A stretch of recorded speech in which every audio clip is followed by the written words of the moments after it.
بسم الله الرحمن الرحیم. ګرانو کتونکو، الف خان شیرپوست تاسو په خدمت کې حاضر دی. کتونکو، دا بچی چې زما خوا کې دی نو دی د کینسر شان په موذي رنځ کې اخته دی. د تیرو یوې هفتې راسې چې کوم دی نو دوی ما سره مسلسل په رابطه کې دي، خو موږ د سیلاب په مصروفیاتو کې وو. یعنې زه به د دوی کور ته تلم، خو اور په دوی بل دی، سخته په دوی ده، اړي موړي په ټوله ختمه کړه، نور یې وس نه کېږي. نو ما پسې ګرځو یو اخر کار یې زه ګیر کړم او ما لره ورسېدل. زما چې څومره کتونکي دي، خپل بچي یې وګڼئ، دی پلار دی را سره خوا کې او ده سره امداد وکړي. او دی چې کوم دی نو غونډ فایل دی، دا وګورئ جي، دی غونډ فایل دی، دی غونډ فایل دی. ښه ټیک ټاک چې کوم دی. وروره ستاسو نوم دی؟ زما اصف. څو بچي دي؟ زما څلور بچي دي، خو دا مې مشر زوی دی بیمار شوی دی، یو نیم کال داسې. دلته موږ حیات آباد کمپلیکس نه علاج کوو، او بلکې دا خبره چې ساړي موړي واخلم په ده دغه کړه، قرضدار یم. اوس د قرضدارو نه بار نشم وتی چې ځمه بار ته، نو ویې لکه پیسې به سینګ کله به راکې. او بله خبره دا ده چې زما وس نه کېږي، اوس مې دونه وس نه کېږي چې دله دغه دوی راولم. ټیسټونه مې کړي په 14,000 روپۍ، د ده یو ټیسټ یې دوه په 14,000 او په 14,000 او په 12,000. زه خپلو بچو له وړو ګټم، خو د دې علاج شوکت خان هم ته یا بل ته شوکت خان هم ته تللی وم. هغې کې راته ویه میډم چې یاره دا ستاسو دا کیس لږ سخت دی، دا یې چمڅۍ کې کېږي کمپلیکس کې. نو هغه ځای نه مې علاج واغېشتو، تر اوسه پورې شکر دی هغوی ښه علاج کوي او زه هم دغه وم، خو نور زما وس نه کېږي، زما بله لار نشته. ستا پیسې پکې لګي. صحت کارډ؟ صحت کارډ وي یاره دا ډېر اوږد علاج دی او دی ډېره غټه دوی ده، نو دغه نه چلي.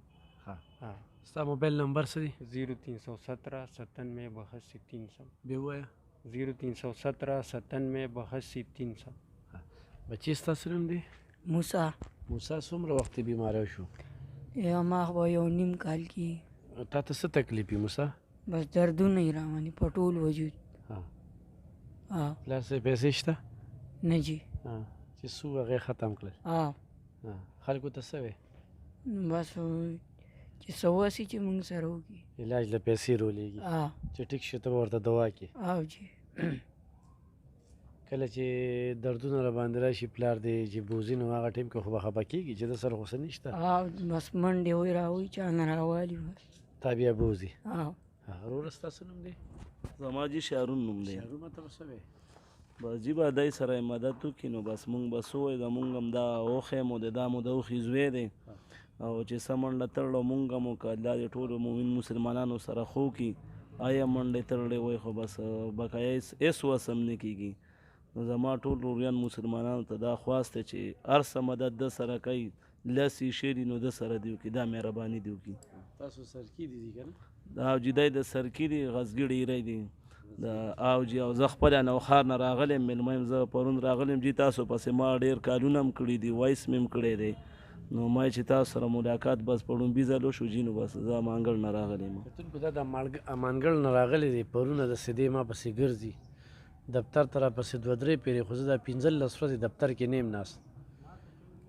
د خور زوی دی که نه؟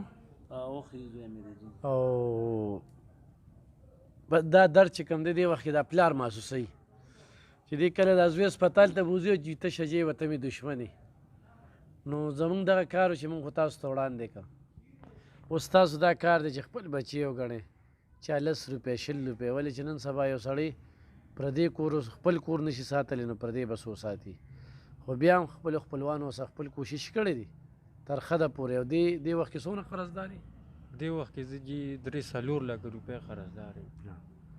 نو کتونکو، ضرور ورسره تعاون وکړئ او مرسته وکړئ. یو خوا سیلاب ځپلي دي، د هغې مرسته پکار ده، خو داسې بیماران ما ته ډېر زیات کال کوي. نو زه ورته یم یار دې دوران کې به ستاسو ویډیو، نو دی ورور راته وي بس په قسمت پې پرېږدو، بس مونږ به خپل یو کوشش وکړو، ولې چې زمونږ ساړي موړي وه خو پې مونږ ختمه کړه، نور هم وس نه کېږي. دا ویډیو در سره شیر کړئ او د ده علاج دپاره داسې څوکي. شوکت خان هم کې دی پیل شو، صحت کارډ کې داسې اپریشن شته دی نه چې صحت کارډ دې استعمال کړي، او دوایانې چې کوم دی هغه په نغدو راغستل دي، نو نور هېڅ هم نشته دی. نو ضرور ورسره تعاون وکړئ. ډېره مننه.